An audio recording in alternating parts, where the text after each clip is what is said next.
Diz assim a Bíblia, Cristo disse isso, em Mateus 16, 24, 27.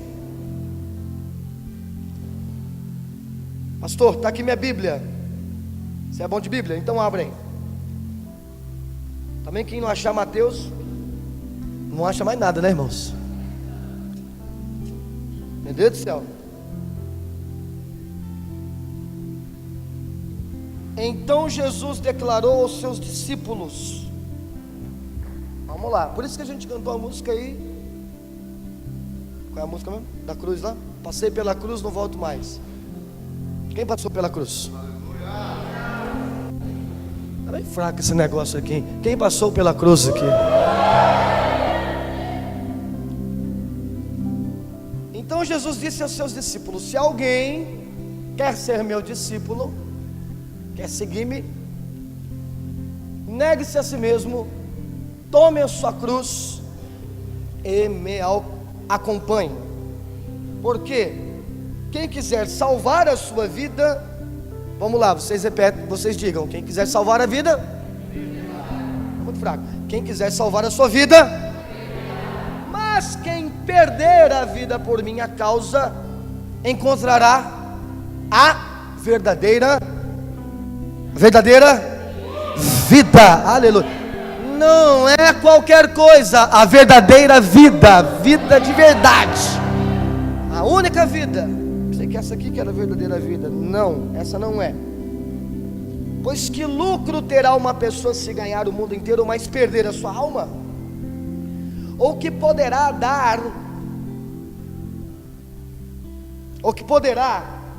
dar o ser humano em troca da sua alma? O filho virá na glória do seu Pai com seus anjos, e então recompensará cada um segundo as suas obras. Com toda certeza vos afirmo que alguns de vós que estão aqui não experimentarão a morte até que o Filho do Homem seja revelado, venha no seu reino. Bom, eu me lembro que a gente aí um ano atrás mais ou menos, nós fizemos uma série aí desse texto, e a gente dividiu em 3 domingos, né? Negue, tome a cruz e segue. E foi assim um período assim muito edificante, de muita graça, muita glória mesmo no nosso meio. Eu me lembro como se fosse hoje a sede que os irmãos participavam daqueles cultos. Amém, amados? Glória a Deus. Enfim, e esse texto é muito importante para nós, uma vez que o título da nossa ministração hoje é Evangelho Inegociável. Diga isso comigo, diga: Evangelho Inegociável. O que é negociar? Negociar é uma barganha, é um exercício que você faz a fim de ter mais lucro, de ter mais resultado. Então você vai lá comprar um carro, você vai comprar uma calça, você vai comprar uma casa, você vai comprar, sei lá, qualquer coisa.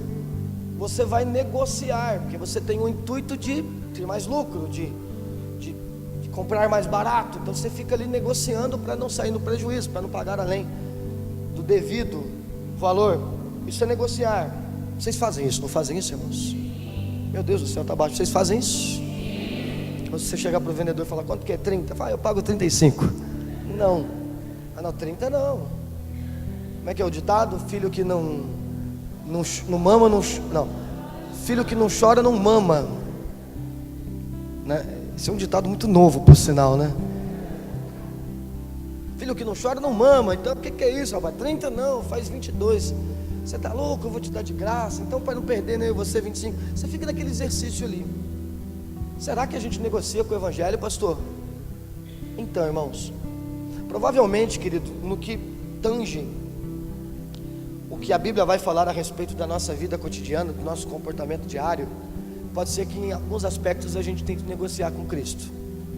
E o objetivo nesta noite aqui é nós orarmos e refutarmos essa ideia, a fim de que aquilo que Cristo falar em nosso coração tenha total primazia, e a gente faça exatamente como Ele nos direcionar a fazer. Pode dizer amém? Amém? Jesus, ele vai ser bem claro. Quer ser meu discípulo? Quero. É inegociável. Você vai negar a tua vida. Ah, mas eu amo minha vida. Então você vai perder a verdadeira vida. Você vai colocar a tua vida de lado, a tua vontade de lado, e você vai me seguir. Você vai me copiar. Você vai fazer o que eu faço. Você vai fazer o que eu ensino. Irmãos, isso é muito importante para nós, porque o texto está dizendo assim: tome a tua cruz e segue-me. Vou dizer de novo: tome a tua cruz e segue-me. É um erro nosso achar que nós fazemos isso uma única vez na vida. Ah, eu já passei pela cruz, agora eu sou de Cristo. Uma vez eu ouvi, quando criança, um pastor dizendo o seguinte: sabe aquelas palavras que você ouve e fica gravado no teu coração? Pois é, eu ouvi um pastor falando e ele disse assim, ele estava falando dele: todos os dias quando eu acordo, eu tomo a minha cruz e eu sigo. E eu achei aquilo muito interessante, irmãos. Quando ele disse isso, obviamente ele não estava querendo dizer que todo dia ele, digamos que todos os dias ele reformava a cruz de Cristo, ou idealizava um novo pensamento em cima da cruz. Ah, eu pensava na cruz de Cristo de uma forma, amanhã eu estou pensando de outra. E cada hora ele tem uma vertente teológica para aplicar a respeito da cruz de Cristo. Não, o ensinamento de Cristo é o mesmo. O que ele estava querendo dizer é que toda manhã ele trazia em sua memória o que era cristianismo, o que era a cruz de Cristo para ele, e o que era a renúncia que é aplicada na vida de alguém que decide seguir esse cristianismo. Vamos lá, irmãos, participem em nome de Jesus aí, vamos lá, amém? É isso. Então, todas as manhãs eu pego a minha cruz e eu sigo. Como seria a sua vida se você todas as manhãs, como seria se todas as manhãs, quem vai acordar amanhã? Fiquei até com medo agora aqui, irmãos. Tem alguns que já têm tanta certeza já na salvação que hoje é o último dia, né? Vamos fazer um churrasco então, irmão, para comemorar o último dia. Quem tem certeza que vai acordar amanhã aí? De preferência vivo. Vai ter a possibilidade de eu acordar morto, pastor? Do jeito que está o mundo hoje, eu não duvido mais nada, irmãos. The Walking Dead. Então, amanhã você acorda e vai trabalhar. Você tem alguns rituais antes de trabalhar ou estudar, não tem? Que você cumpre meio que de praxe. Dentre eles,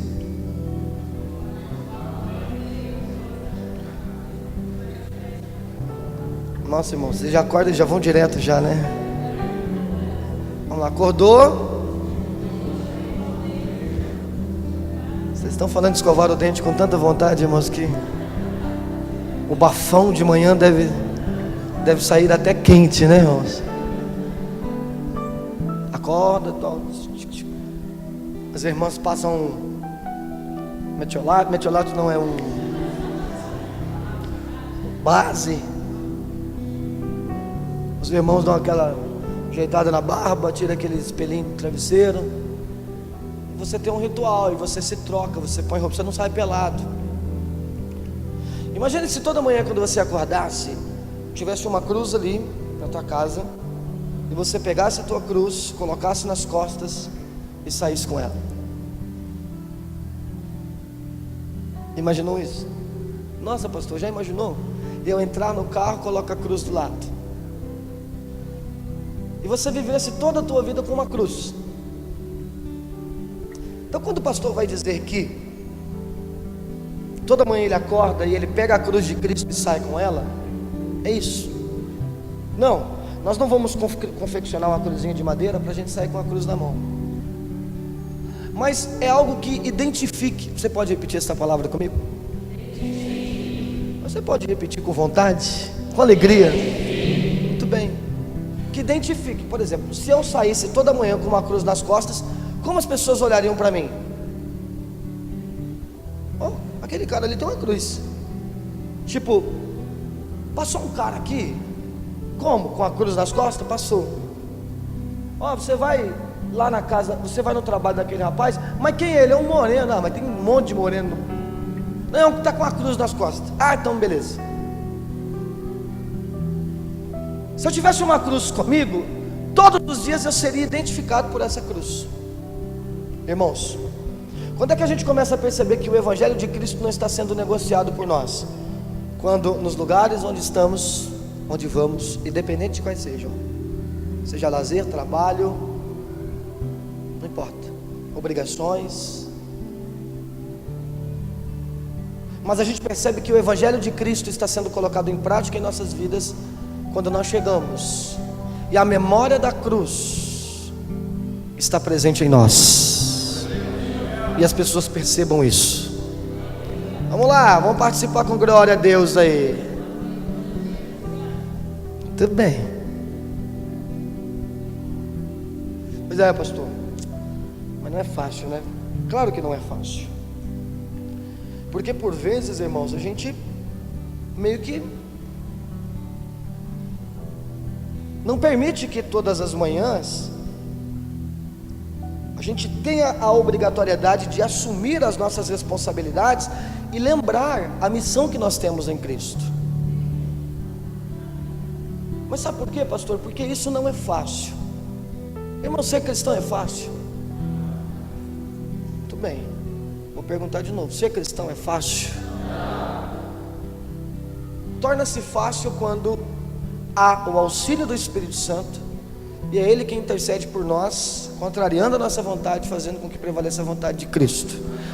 Do contrário, é difícil ser cristão, irmãos, porque Cristo, Ele foi, acho que foi quinta que nós falamos isso, ou foi ontem, mas Cristo, Ele é o ideal de tudo que há de melhor que existiu na terra e que pode existir.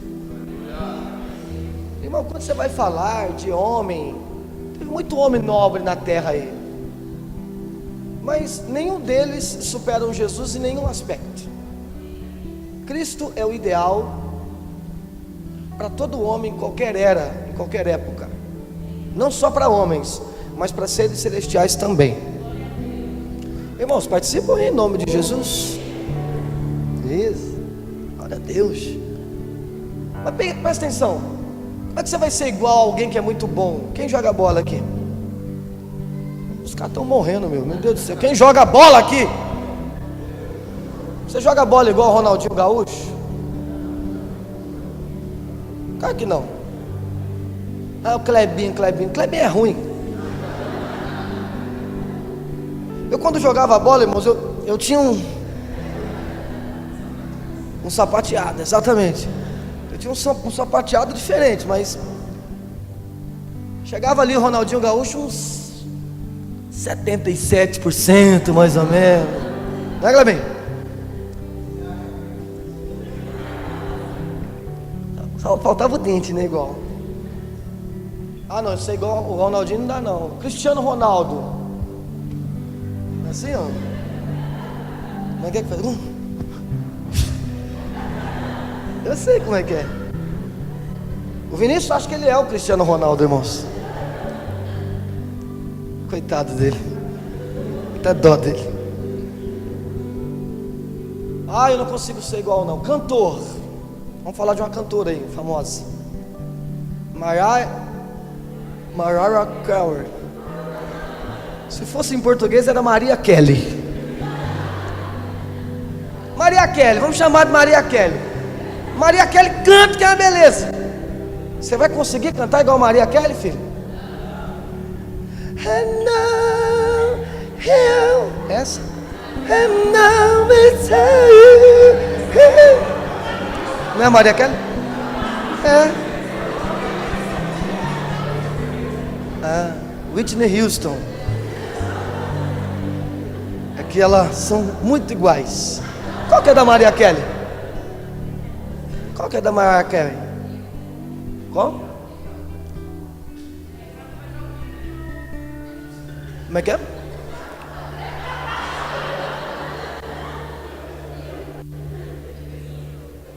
Hero. Deixa fluir o hero. É essa? Não?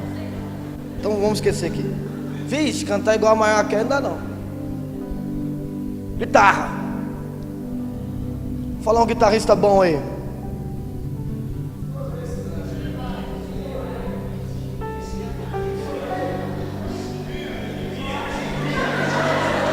Chimbinha.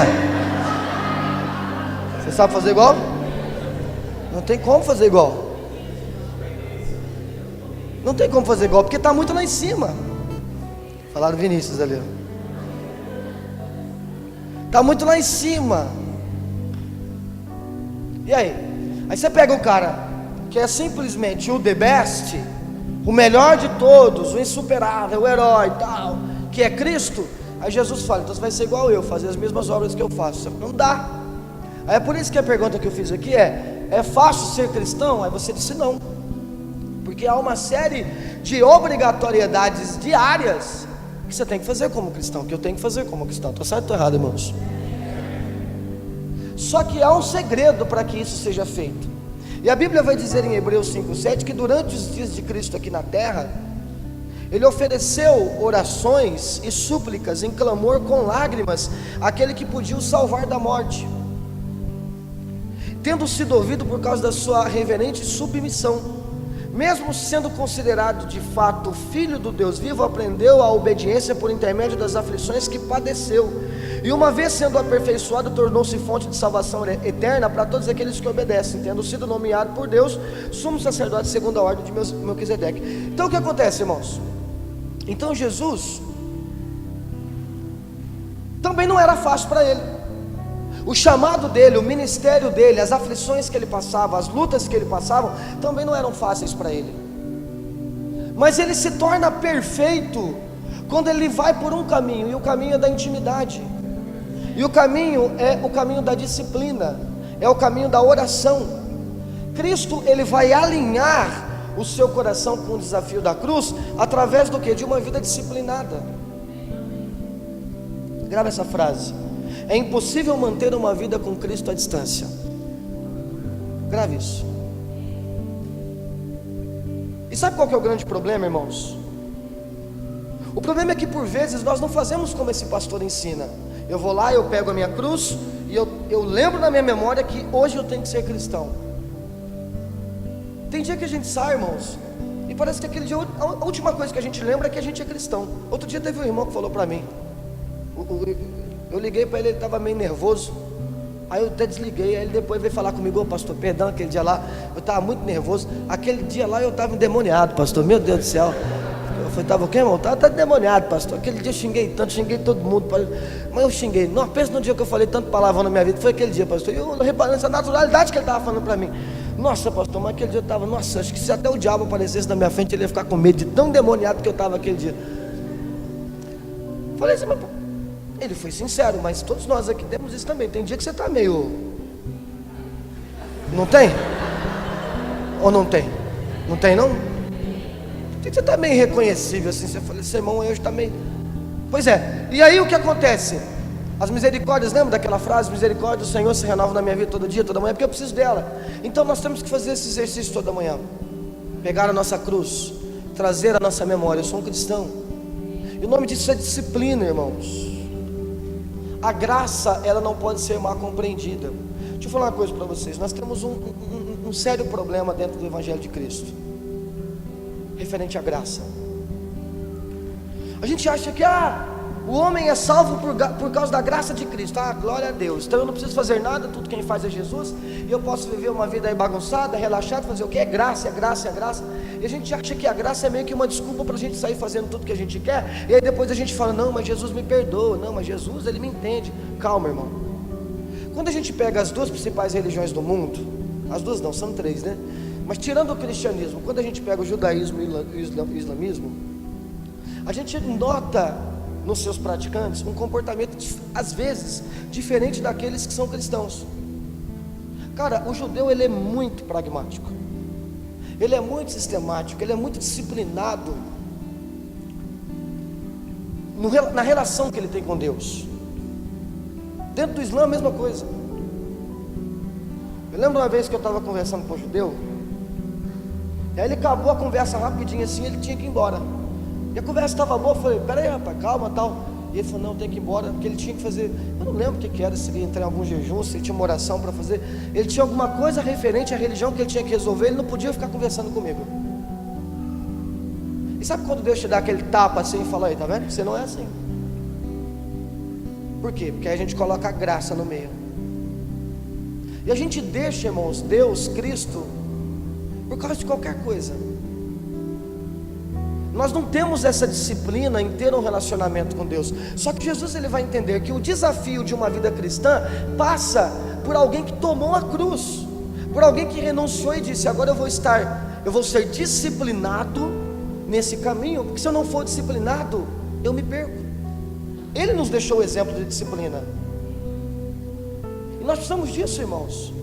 Vamos ser sinceros, irmãos. A gente, se tiver uma oportunidade, nós moramos, a gente vai perdendo, irmãos, o comprometimento com as coisas do reino. Me perdoe falar isso, mas tem pessoas que até a coisa mais mínima para um cristão que é frequentar uma igreja, às vezes ele perde isso. O que dirá as coisas mais importantes, que se refere a coisas que ela precisa fazer quando ninguém está vendo? Que a gente tem que ser sincero, irmãos.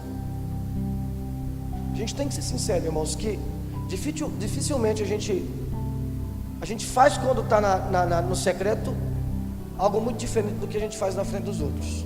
É a nossa personalidade que está em jogo. Não, eu não oro na igreja aí, mas quando eu chego no meu quarto, não, ali é um verdadeiro, vixe, fogo puro. Tem até extintor lá. Subir muito a temperatura eu apago. Será, meu? Acho difícil, hein? Então, querido, o que eu quero dizer para você é que Cristo ele encontrou um caminho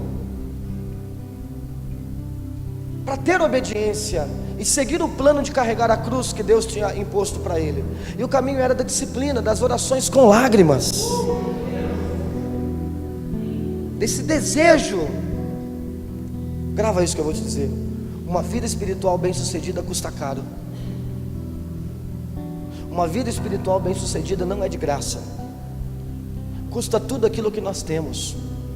E a gente acha que não, eu vou ter uma vida espiritual bem sucedida, mas eu não oro, mas eu não leio a Bíblia, mas eu não estou em comunidade, eu não estou em comunhão com os irmãos, eu não ando como corpo.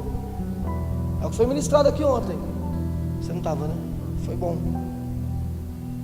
Eu dei um exemplo prático para eles aqui. Eu, durante um tempo na minha vida, às vezes eu andava com alguns irmãos que tinham uma vida espiritual, que tinham um comprometimento, e que oravam, e sabe, e que aguçavam o desejo de ter uma vida com Deus comigo, líder. E aí era uma etapa assim que eu falava: nossa, eu quero é Deus, eu quero é Deus, eu quero mais. Mas às vezes por imposição hierárquica, né, eu tinha que ficar um lado de um pessoal que eu não via vida com Deus, e que o assunto era outro, era carro, era dinheiro. E aí a tua vida espiritual, ela é influenciada por isso, e você esfria também. Irmão, você pode pegar a pessoa com maior tempo de evangelho, se essa pessoa começar a andar em ambiente que desfavorece a prática espiritual dela, ela vai se esfriar. Não, mas eu não. Vai, claro que vai. Mas se eu estiver cercado de pessoas num ambiente que favorece a minha atividade espiritual, isso vai me favorecer. Então eu diria que uma vida espiritual bem sucedida, ela custa caro, ela custa o nosso investimento. Tem hora que a tua carne não quer orar, você vai mesmo assim. Tem hora que você não quer vir para a igreja, você vai mesmo assim. Tem hora que você não quer adorar, você vai mesmo assim. Você vai condicionando, pagando preço. Ah, mas eu achei que a graça era de graça. Pois é, quando você recebe a graça, ela é de graça, mas para você se manter nessa graça, você paga um preço. Para receber a graça foi pago um preço por Jesus. Para nos mantermos em Cristo, quem paga o preço somos nós. Amém? E é esse preço que eu estou dizendo. Não estou dizendo o preço para comprar a graça de Deus.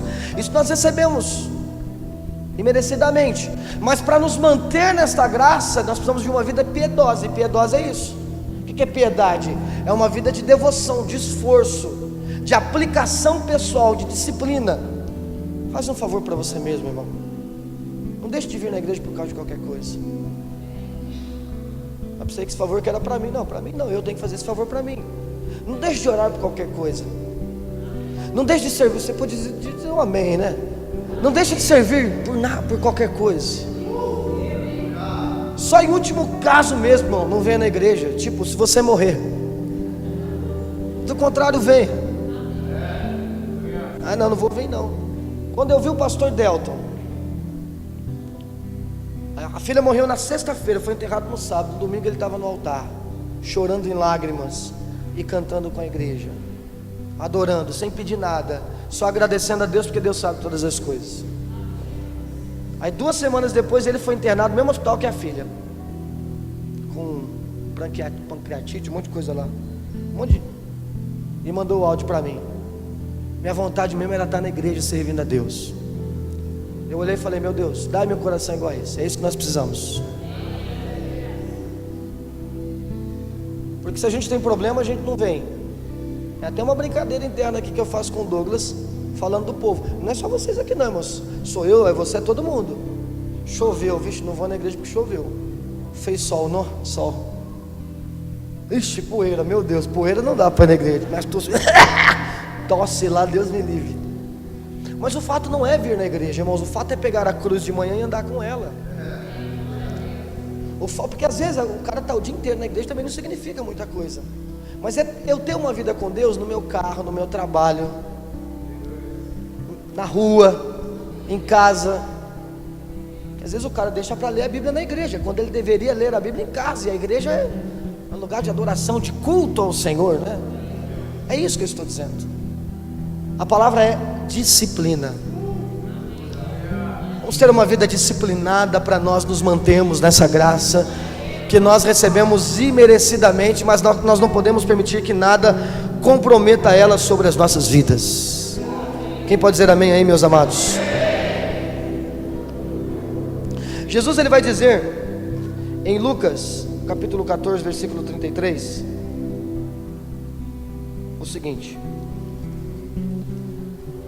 Deixa eu correr aqui porque não estou nem na metade ainda e tem muita coisa para falar. Lucas 14 versículo 33. Assim, portanto, todo aquele que dentre vós não renunciar tudo o que tem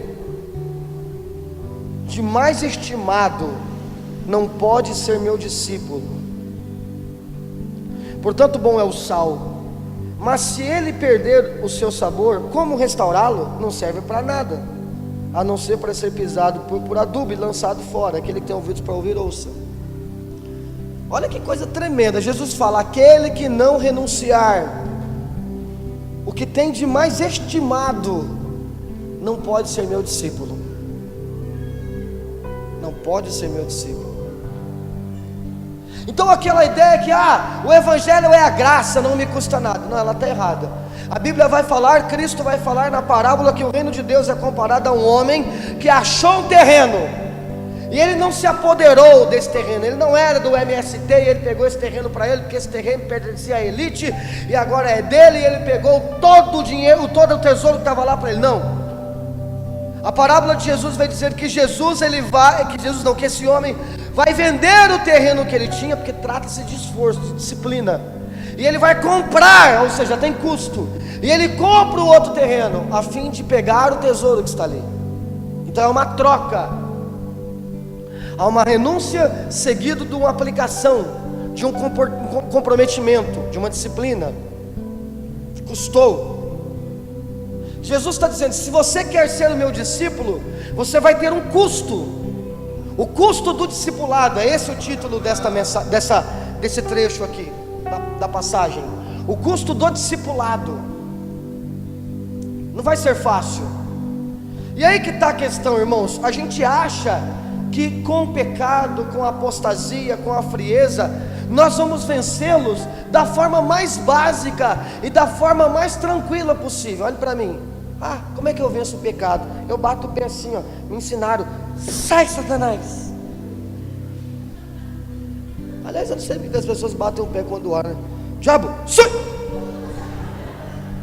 Quando tem que expulsar vários demônios é um combo, né? Sai, sai, sai! Aí sai quase um break, né? Não é? Sai, diabo! Não tem nada a ver com isso. Uma forma assim simples. Ó o diabo, ó. Sai!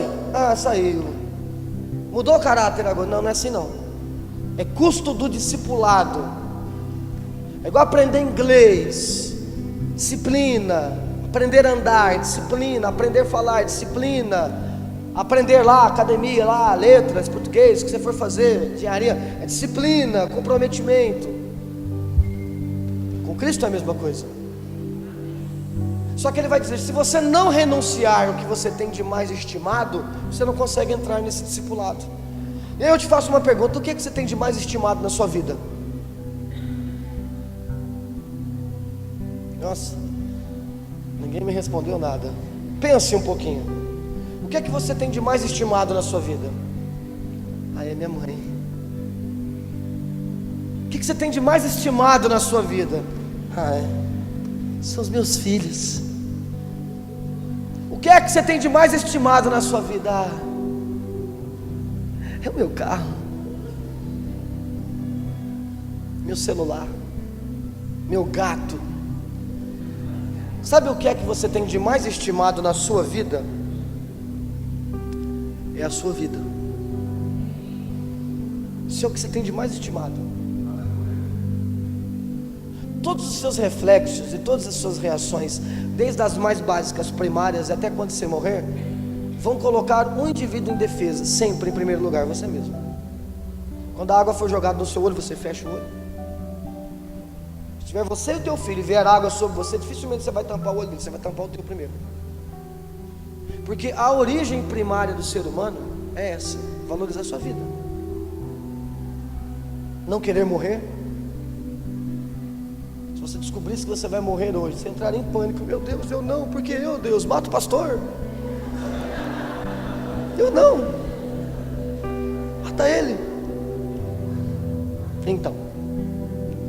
Então Jesus está querendo dizer aqui: você vai pegar a tua vida e vai colocar essa vida agora num processo de renúncia, porque agora você vai viver uma outra vida. Você desconsidera a sua e considera a minha, e permite que eu te ensine a viver a minha vida. Ou seja, você vive a minha vida. Já viu aquele caso, principalmente em relacionamento abusivo, que acontece isso? Ela não tem vida, ela só vive para ele. Já viu isso? Tem uns irmãos que responderam com a fé aqui. Os irmãos já ouviram isso? Os irmãos responderam menos. Mulher está sofrendo mais do que homem no casamento, não é, irmãs? Sim. Tá vendo? Homem não presta, não é, irmãs? Teve homem que falou agora também. O que é isso? O homem presta assim, ó. O que é isso? Conversa fiada essa. Isso acontece em relacionamento abusivo. Ela não tem vida, a vida é dele. Pois é. Só que com Cristo não tem relacionamento abusivo, né, irmãos? Que se tiver uma parte que atrapalha esse relacionamento, somos nós. Se tem uma parte que sofre, é ele. Se tem uma parte que se entrega, é ele. Mas a chamada dele é essa: agora você vai viver a minha vida. E por quê? Porque ele considera que a vida dele é melhor que a nossa. Mas ele considera isso? Sim. Por que ele considera isso? Porque ele conhece a nossa vida melhor do que nós mesmos. Ele conhece. Amém? Sabe, querido, então eu quero que você coloque uma outra palavra no seu coração, que nos discipula a não barganharmos no Evangelho, a não negociarmos com o Evangelho simples, que é a palavra renúncia. Diga essa palavra. Amém? Eu nunca me esqueço, eu era criança, E eu ouvi um pastor dizendo assim, ó: evangelho requer renúncia. Eu nunca mais esqueci disso. Sabe aquelas palavras que ficam estampadas no seu coração? Pois é, essa é uma delas que ficou estampada em mim. Evangelho requer renúncia. E Jesus ele está dizendo: olha, se você não negar a tua vida, você vai ser igual sal. Havia um tipo de sal no primeiro século na Palestina, que ele perdia tão rápido o cloreto de sódio dele, que ele não servia para colocar na comida. Quando ele era tirado do deserto, rapidamente ele já era areia. Então ele não servia nem para adubo. Repara o que ele está falando, tem que servir para adubo. E ele era jogado fora. Ou seja, Jesus está querendo dizer que há um tipo de crente que é morno, que espiritualmente é irresponsável, ao contrário da disciplina espiritual. Ele é irresponsável, e que em seu comportamento cotidiano, que em seu comportamento diário, ele não reflete a importância da sua decisão. Ou seja, ele tomou a decisão para seguir Jesus, mas no seu dia a dia, ele não demonstra isso. Então ele não está servindo para nada como cristão. Me perdoem falar isso, irmãos, mas nós não fomos chamados para ser sal sem sabor, insípido. Nós somos chamados para ser sal da terra, para produzir salvação na terra. Amém? Mas se o evangelho aplicado em nós estiver nessa condição, em condição de negociação, ou seja, as verdades sólidas determinadas por Cristo, se elas estiverem sendo negociadas por nós, ou seja, quando eu acordo, eu tenho que tomar uma atitude de crente, eu negocio aquilo, eu não tomo aquela atitude. Eu sou um cristão irresponsável porque eu não estou fazendo valer a decisão que eu tomei lá atrás. E aí a gente tem que tomar um cuidado, irmãos, que é o cuidado do ateísmo. Dr. Augusto Nicodemos vai destacar isso e vai falar que o ateísmo cristão, que é uma onda filosófica que cerca boa parte do mundo, é extremamente nociva, e por vezes ela consegue entrar e se infiltrar dentro da igreja. O que é essa onda teológica? Teológica não, onda sociológica, chamada ateísmo cristão. É desconsiderar todo o efeito sobrenatural da pessoa de Jesus. Ou seja, tudo aquilo é mentira. Negócio de ressurreição, negócio de cruz, negócio de Messias, do povo de Israel. Não, desconsidera tudo isso, de volta, desconsidera isso, mas observa a vida dele. Aí tem um processo sociológico interessante, porque Jesus vai falar coisas belas: perdoar o próximo, não guardar vingança, e amar o próximo como a si mesmo, blá blá blá blá blá, se entregar pelo outro e vestir aquele que está nu. Então a gente absorve isso, a gente desconsidera uma parte daquela parte religiosa da coisa, sabe, sobrenatural, porque aquilo, sabe, a gente não concorda, a gente discorda daquilo, mas pega a parte que se aplica à minha vida social. Olha como isso é bonito que Cristo disse. Não, isso é negociação. Mas eu não faço isso, pastor. A gente faz, irmão, só que em escala menor. A gente faz isso. Depois você pode ler na sua casa, em Lucas capítulo 18, do versículo 18 ao versículo 30, Jesus ele vai dizer aliás, quem vai dizer isso é Lucas, né? A respeito de um relacionamento ali rápido que teve entre Jesus e o jovem rico. E o jovem rico vai chegar até Jesus e falar assim: bom mestre. E Jesus vai falar: por que você está me chamando de bom? Só há um bom, e esse bom está no céu. O mesmo Jesus que não estava aceitando ser chamado de bom por aquele jovem, foi Jesus que em João 10,10 diz: eu sou o bom pastor. Ou seja, ele é bom ou não é bom? Ele era bom. Só que a questão é que esse jovem estava chamando ele de bom mestre. E havia muitos rabinos bons, que conheciam a Torá, que conheciam muito bem as escrituras e as profecias. E ele vai enquadrar Jesus na condição de um rabino, de um mestre da sua época, que manejava bem as escrituras e que tinham segredos para se alcançar a vida eterna. E Jesus disse: não, eu não sou mestre não, eu sou pastor, sou bom pastor. Eu não sou um mestre como todos os outros. E ele vai chegar até Jesus e vai dizer: o que eu faço para alcançar a vida eterna? E Jesus vai falar: pratica os mandamentos. E ele vai dizer: eu faço, honro meu pai, minha mãe, não adultero, não mato, guardo sábado, faço tudo isso. Só que Jesus vai dizer: te falta algo. O quê? Vende os seus bens, dá aos pobres e segue-me. Aí ele se entristece e sai. Mas ele não cumpria toda a religião, pastor? Na ótica dele sim.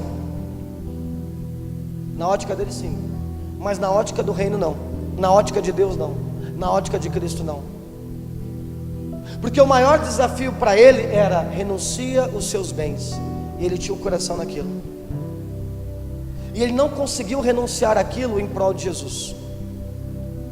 O que é que você, o que é que nós não estamos conseguindo renunciar, querido? E pode ser que isso tente nos separar de Deus. Olhe para mim. Cristo não está disposto a te dar aquilo que vai te separar dele. Aliás, Ele está disposto a te dar tudo aquilo que você está disposto a renunciar. A renúncia é o primeiro passo para se ter um evangelho inegociável, um evangelho segundo Cristo e não segundo nós. Não, mas eu faço isso, mas eu faço aquilo, mas eu faço aquilo outro. A vida religiosa dele era insuficiente. Tanto é que ele tinha um apelo no coração dele: como é que eu faço para ser salvo? Como é que eu faço para ser salvo? Se a vida religiosa dele fosse tão suficiente, ele não estaria procurando Jesus, mas não era.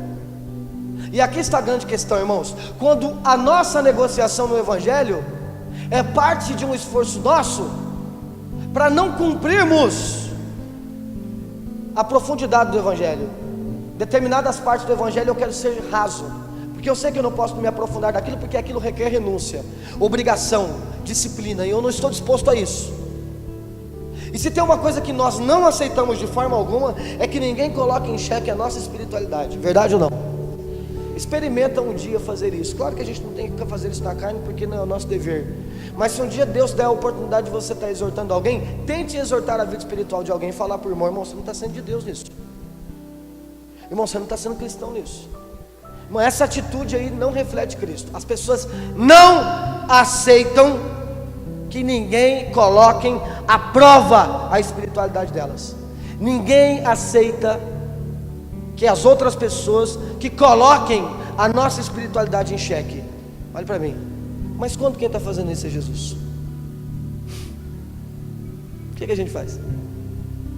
Pode ser que não seja o pastor da igreja que está colocando a tua vida espiritual à prova, em xeque. Pode ser que seja o próprio Cristo. Aí a gente vai querer fugir dele, discutir com ele.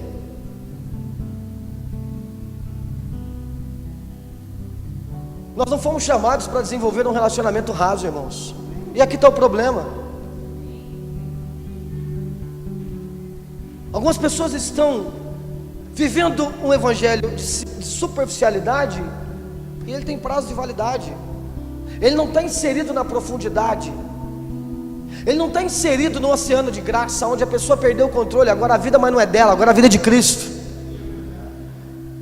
Tem gente, irmãos, que a gente tem que tomar cuidado. E pode ser que isso pode ser referente, sabe, há pouco tempo na igreja. E por vezes a gente tem que tolerar, mas a gente tem que ser meio que flexível também, para ver se não está tolerando demais e criando um crente dodói, cheio de mimimi. Mas tem gente que você tem que evitar, porque qualquer coisa pode separar ela de Cristo. Mesmo que ela cante: nem a morte nem a vida vão me separar do teu amor, Senhor. Qualquer coisa, se acontecer na igreja, se acontecer com outra pessoa, ela se esfria com Cristo. Por vezes é um bebê na fé, a gente tem que ter paciência, mas por vezes não. Por vezes se trata de alguém que já era para você ter profundidade, hein? Já era para você ter maturidade disso aí. Tem pessoas que não. Tem pessoa que é igual a folha da goiabeira, né? Você estica ela de um lado para o outro, vem o vento e joga ela para lá, para cá, ela volta no mesmo lugar. Porque ela está centrada em Cristo. Não comece a negociar o evangelho na tua vida, querido. A chamada é renúncia, a chamada é disciplina, para que a gente não viva uma vida religiosa de superficialidade, e quando Cristo cobrar de nós algo do qual nós nos contrariamos, porque grava isso no seu coração, nem sempre Cristo nos direciona a coisas que a gente gosta. Às vezes Cristo nos direciona a coisas que nós nos contrariamos e por vezes nem queremos fazer, mas por se tratar da vida dele, nós vamos fazer isso. Por se tratar da orientação dele, nós vamos ceder ao querer dele. Amém? Eu tenho que vender tudo que eu tenho? Não quero. E ele sai. Então aqui nós temos um não, onde Cristo disse sim. Será que a gente não faz isso, irmãos? Será que a gente não coloca um não onde Cristo disse sim? Ou a gente coloca um sim onde Cristo disse não? Isso é negociação. Cristo não falou nada para eu trocar de igreja, mas é eu que estou decidindo. Cristo não falou nada para eu trocar de casamento, mas é eu que estou decidindo. Cristo não falou nada para eu tomar aquela decisão, abandonar o ministério, porque eu não tenho mais chamado, mas é eu que estou fazendo aquilo.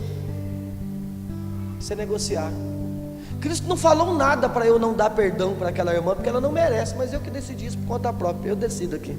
Não gosto dele, não vou gostar dele, pronto. Perdoa ele, não vou perdoar ele. Mas Cristo mandou perdoar, mas eu não gosto. Mas você que está decidindo, é eu que decido aqui. Eu que mando. A gente faz assim. Não, está amarrado, eu não negocio coisa nenhuma. Toda manhã, coisa mais linda, eu pego a minha cruz, pesada, hein? Põe nas costas e saio. Grande minha cruz, graças a Deus. Pode ser que em coisas mínimas nós estamos negando a cruz. Filipenses se colocam como inimigos da cruz. O que é um inimigo da cruz? O que é um amigo da cruz? Inimigo da cruz é o Simão Sirineu que carrega. Amigo da cruz, né? Amigo da cruz é o Nicodemos, que vai lá pegar a cruz e Cristo. É o ladrão que estava do lado. Quem que é o inimigo da cruz? Aquele que não quer morrer nela. Aquele que foi, não, eu vou morrer. O inimigo não vou. E aí eu negocio com Cristo, e tem coisa que Cristo falou sim, mas eu resolvi por conta própria por um não. E que Cristo falou, faça isso, mas eu resolvi falar, não, não é bem isso não. Ainda bem que ninguém sabe, só eu e Cristo. Olha para mim aqui. Se você está feliz porque ninguém descobriu o teu pecado, você deveria chorar de vergonha nesta noite, porque a principal pessoa sabe que é Jesus. Você está achando que você enganou todo mundo, mas a pessoa que justamente você não deveria tentar ludibriar, que é Cristo, você acha que está conseguindo fazer isso. A pessoa que sabe de todos os meus segredos, de todos os seus segredos, a pessoa que sabe de todos os nossos defeitos, que nos entende como ninguém nos entende.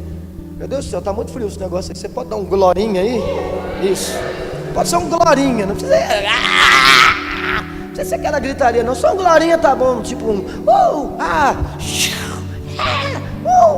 já tá bom já, tá bom? Eu vou falar de novo. A pessoa que te ama como ninguém te ama, a pessoa que te entende como ninguém te entende. Agora, a pessoa que te entende como ninguém te entende, que é Jesus, entendeu?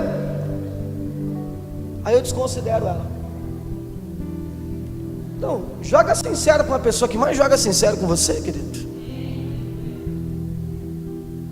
Sabe, irmãos, quando eu olho para isso aqui, quando eu olho para essa parada aqui do jovem rico, eu percebo que moralmente o jovem rico está melhor que nós.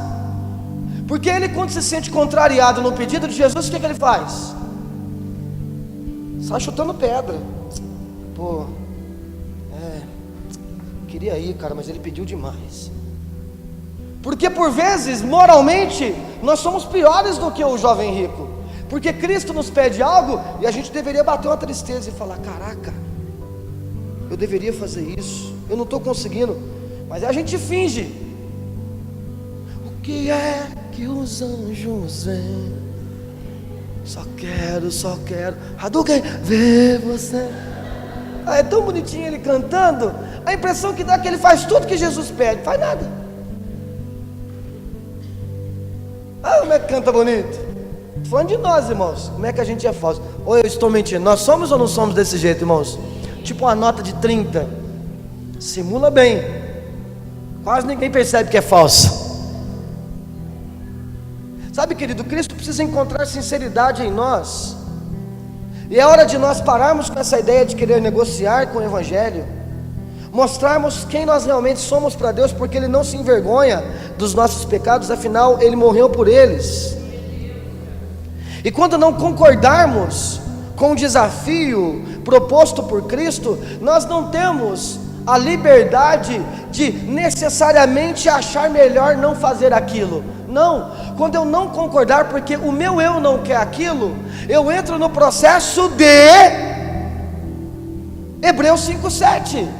Não é algo que eu quero, não é algo fácil. Lembra da pergunta, ser cristão é fácil? Não é o que eu quero. Então eu vou na disciplina, ora, súplica, meu Deus, tua graça me basta, não está sendo fácil, e Ele vem com o Espírito Santo dEle, aperfeiçoando você, para que você tenha capacidade de enfrentar aquilo que, mesmo você não querendo enfrentar, mesmo não querendo passar, Ele te auxilia naquilo, nas suas aflições. Você pode estar sem coragem de fazer muita coisa que Cristo está cobrando, mas se você tiver apenas o desejo de renunciar ao teu eu, se jogar no Senhor e através do Espírito Santo pedir para Ele disciplinar o teu coração e te ajudar, você pode não ter coragem, querido, mas Ele vai junto com você. Aleluia. Quem crê nisso em nome de Jesus? O problema em si, irmãos, não é só a tristeza desse jovem rico, porque nem sempre a gente vai fazer as coisas que o Senhor nos chamou, irmãos, da forma mais alegre possível, cantando, dançando. Às vezes a gente vai ter que fazer as coisas que o Senhor tem nos cobrado, e às vezes meio que contrariado, mas é assim mesmo, irmãos. Sacrificar o meu eu é isso, é fazer determinadas coisas que o Senhor tem cobrado de mim, e por vezes saber que está sendo difícil, mas a tua graça me basta, e o teu poder se aperfeiçoa na minha fraqueza. É ter uma vida de lágrimas realmente. Jesus, quando estava no velório de Lázaro, Ele chorou. Quando estava no jardim do Getsemane, Ele chorou. Quando estava na cruz, Ele implorava de dor. Quando viu a multidão sedenta, Ele chorou. Por diversas vezes Jesus chorou. Os discípulos tinham uma vida de lágrimas, e a gente quer ter um evangelho pop, um evangelho que a gente não renuncia a nada, um evangelho que a gente sai negociando tudo, que a gente sai adaptando tudo. Verdade para mim é o que eu acho, não o que Cristo fala. Ninguém pode me exortar, é do meu jeito, e a gente acha que vai muito longe. Se Cristo e os seus discípulos nos ensinam a ter uma vida piedosa, a uma vida de obediência, de renúncia, é porque esse é o caminho, irmãos. Amém? E aí? Qual é a vaidade, qual é o orgulho, qual é o ego, qual é o pecado, o que é que nós temos que renunciar? E não adianta a gente querer que as pessoas façam isso por nós, nós temos que fazer. E eu não estou falando de coisa ruim, pode ser coisa que você acha que é até boa. Qual é o teu maior sonho hoje, irmão? Responde para você mesmo. Qual é o teu maior alvo hoje? Hoje, seja sincero para você, pensa aí. Pastor, meu maior alvo hoje é trocar de casa, eu quero morar em uma casa melhor. Meu maior alvo é casar. Sabe aquele moreno? É ele, pastor, o que tira foto aí, meio musculosão, com boné escrito monstro. É ele. É ele, mano? Não, é um outro moreno, big taste, maiorzão, toca teclado, o codinome dele é pastor, começa com Dou. É ele que eu quero. É ele. Não, pastor, não é ele não, é um outro, um menorzinho, um McChicken, toca violão. Ele está rindo, ele está rindo ali, né? Ele gosta da coisa errada. Fala mais, né? Fala mais, né, pastor? Ele gosta da coisa mal feita. Meus sonhos são eles. Não, meu sonho é esse negócio de homem, não, pastor, estou fora de homem. Homem não presta. Meu sonho mesmo é mudar do Brasil. Cuba. Tá maldição, irmão. Cadeira, hein? Você tem sonho aí? Quem tem sonho? Que bom. Tem que ter sonho, viu, irmão? Quem tem sonho?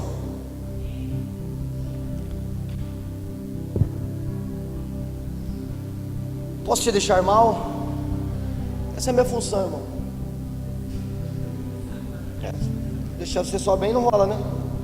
Função é exortar. Hoje, você abriria a mão do seu maior sonho por Jesus? Não, responda não, senão você vai pecar. Você abriria a mão do seu maior objetivo por Cristo? Porque Ele vai pedir? Não estou falando se Ele vai pedir, estou perguntando se você abriria. Porque aí, irmãos, que nós vamos chegar à conclusão, se nós amamos a Ele acima de todas as coisas. Que o jovem rico falou: não, para mim não dá, eu amo demais esse dinheiro aqui, não dá para mim abrir mão disso. Mas Jesus não estava chamando ele para ser pobre, irmão. Jesus estava chamando ele para socorrer os pobres, porque foi ele que falou: eu cumpro todos os mandamentos. Mas tinha 2 mandamentos que ele não cumpria, que era amar a Deus sobre todas as coisas e o próximo como a si mesmo, porque a riqueza era para ele, e ele não queria dividir a riqueza com os outros em prol de honrar Deus, glorificar Deus.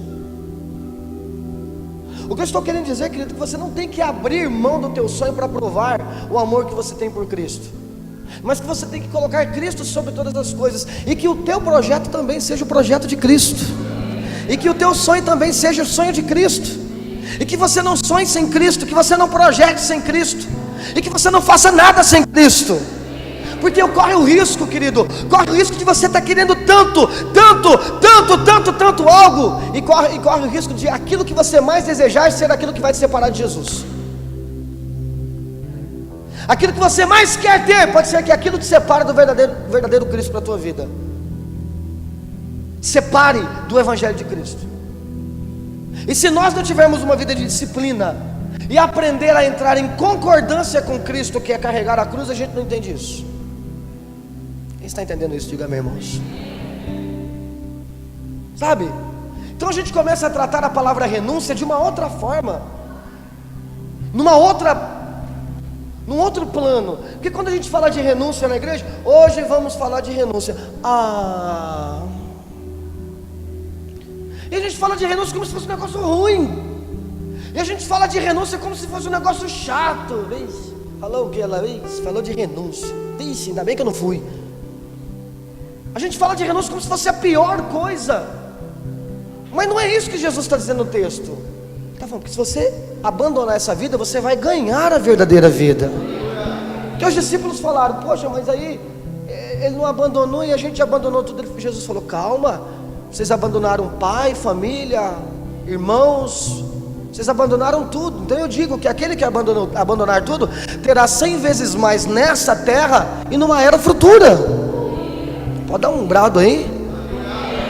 É isso que ele está dizendo. A palavra renúncia não pode ser encarada, nós não podemos tratar a renúncia de uma forma negativa, mas como um movimento que o cristão faz, que representa uma troca de algo que é desse mundo, que são dos homens, por algo melhor, que não está sendo produzido por nós, mas que está sendo produzido em Cristo Jesus. E agora, por renunciar uma vida velha, nós poderemos ter acesso ao coração do Pai e descobrir essas grandezas dele para nós. Aleluia! Renúncia não é uma palavra negativa, para nós renúncia é uma palavra positiva, porque se refere a alguém que escolheu viver a vida de Deus, e não há nada melhor do que a vida de Deus, irmãos. Vamos terminar, irmãos, mais 2 minutos. Paulo entendeu isso, e ele vai dizer assim, Filipenses, que culto maravilhoso. Vai lá, dá um brado aí, diga: eu não vou negociar o Evangelho. Para mim o Evangelho é inegociável, essa é a frase. Vamos dizer isso? Para mim o Evangelho é inegociável. Vamos lá, 1, 2, 3. Dá uma intimada aí. É negociável para você? Não, inegociável. É sim, negociável. Agora você dá um nó aqui. O Evangelho é inegociável? O que ele tem que responder? Para mim, a pergunta. É bíblico. Olha lá, Filipenses. Esse Douglas, irmãos, ele fica ali tocando ali, não presta atenção em nada que eu estou falando aqui, irmãos. Ele só está prestando atenção na cantina no final, irmãos. Filipenses 3:7. 3:7 não, 3:8. Mais do que isso, compreendo tudo, completa perda, quando comparado à superioridade do valor do conhecimento de Cristo. Não, é versículo 7, perdão. Todavia o que era lucro para mim passou a ser considerado como prejuízo por causa de Cristo. Mais do que isso, compreendo como tudo uma completa perda, comparada à superioridade do valor do conhecimento de Cristo, meu Senhor, por quem decidi perder todos esses valores, os quais considero como esterco, a fim de ganhar Cristo. Olha para mim. Então Paulo está dizendo assim, ó, todos os títulos possíveis eu tinha: judeu, fariseu, tribo de Benjamim, letrado, doutorado, mestrado, pertencia à elite judaica. Eu peguei tudo isso e foi perda para mim, a fim de conhecer Cristo. Mais do que isso, tornou-se esterco. Tem uma profundidade nesse entendimento, irmãos. O que é esterco? Vamos lá, o que é esterco? Adubo. O que mais? Não, cocô não. Fertilizante. O que você faz com ele, irmãos? Ninguém nunca plantou, não? Põe na terra, na planta não. Vai jogar na planta? Põe na terra. Você põe na terra com a finalidade de deixar a terra fértil, forte, produtiva. Então ele considera que o movimento de renúncia que ele fazia era uma catapulta, ou seja, alavancava ele a alcançar o padrão que Cristo tinha. Que coisa tremenda! Renúncia não é uma palavra ruim.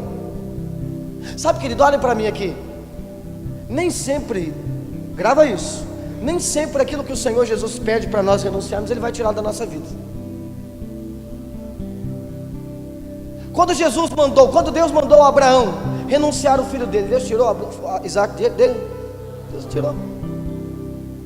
Mas Deus conheceu o coração de Abraão e viu que ele estava disposto a renunciar tudo que ele pedisse, inclusive o que ele tinha de mais estimado na vida dele, que era o filho. Tudo que Jesus quer saber, onde é que está o nosso coração. Amém? E o nosso coração precisa estar localizado na pessoa de Jesus. Quem crê nisso, irmãos? Aleluia. Para terminar a ministração, Paulo desfruta de 3 transformações: conjunto de valores, porque os valores deles são trocados. É trocado. Não negocie com o evangelho, irmãos, para dar valor a algo que Cristo mandou você renunciar, porque a gente faz isso sem querer. Vai passando o tempo de cristianismo e a gente vai, sabe o que? Restituindo aquilo que Cristo mandou a gente renunciar. Não restitua aquilo que foi renunciado na tua vida. Os nossos valores são trocados, e ele experimenta essa troca de valores, e ele passa a ter o que agora? Uma visão de si mesmo que antes ele não tinha. Porque antes ele achava que ele era honrado, que perseguindo a igreja, com os títulos que ele tinha. Agora a percepção que ele tinha de si mesmo era outra, e ele se sentia honrado sendo prisioneiro de Cristo. É fantástico quando a vida que a gente vive não é mais a nossa vida, mas a vida de Cristo, e a gente passa a ter uma percepção da nossa vida que a gente não tinha antes. Tomara a Deus, irmãos, eu peço isso ao Espírito Santo, que todos vocês tenham uma visão de si mesmo na perspectiva que Cristo te dirigir, que você enxergue a sua vida como Cristo está enxergando a sua vida. Amém? E era assim que Paulo estava agindo.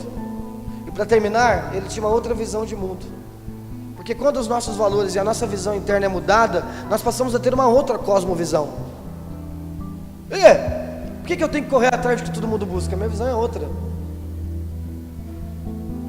Sabe, pode ser que a gente não consiga renunciar a algumas coisas, porque a nossa cosmovisão precisa ser mudada. A gente enxerga valor onde Cristo não enxerga. A gente enxerga valor onde Cristo não vê valor algum. E é desta transformação que a disciplina na oração de Hebreus 5:7 nos coloca. E aí Pedro vai dizer: assim sendo, estai com a mente preparada, prontos para agir, alertas, depositai toda a vossa esperança na graça que vos será outorgada pela plena revelação de Jesus Cristo. Como filhos da obediência, não permitais que o mundo molde os seus corações segundo as paixões que vocês tinham antes, quando vocês ainda viviam na ignorância. Porém, considerando a santidade daquele que convocou, tomai da mesma maneira e sede santos em vossas atitudes, porque está escrito: seja santo porque Ele é santo. Ora, Se invocais como Pai aquele que julga sem parcialidade as obras de cada pessoa, procedei com sincero temor reverente durante a jornada aqui na terra. Portanto, estáis cientes, presta atenção agora, de que não foi mediante a valores perecíveis como prata e ouro que fostes resgatado do vosso modo de vida vazio que vocês viviam, que não tinha sentido, que era legado dos vossos antepassados, mas vocês foram comprados e resgatados por um outro valor, o preço precioso do sangue de Jesus, como cordeiro sem mácula ou defeito, conhecido que de fato desde a criação do mundo, porém revelado nos últimos tempos. Por intermédio dele, credes em Deus que ressuscitou dentre os mortos e glorificou, de modo que a vossa fé e esperança firmada em Deus não é vazia. Quais são os nossos valores? Você não foi chamado para renunciar à tua vida com Cristo. E pode ser que se você não renunciar àquilo que Cristo está pedindo, você vai acabar renunciando coisa errada. Porque às vezes quando nós não renunciamos o que Jesus pede, nós renunciamos o relacionamento dele com a gente. Amém? Viva o evangelho inegociável. Essa frase que vocês disseram no meio da ministração aí, para mim o evangelho é inegociável, precisa ser repetida quando nós acordarmos, vermos a cruz do lado e colocar a cruz e falar: eu saio de casa, mas eu sou um cristão. Eu acordei, mas eu sou um cristão. Eu não fui chamado para ser cristão dentro da igreja, eu fui chamado para ser cristão independentemente de onde eu esteja. Amém? Viva um evangelho inegociável em nome de Jesus. É isso, aplauda Jesus aí, glória a Deus.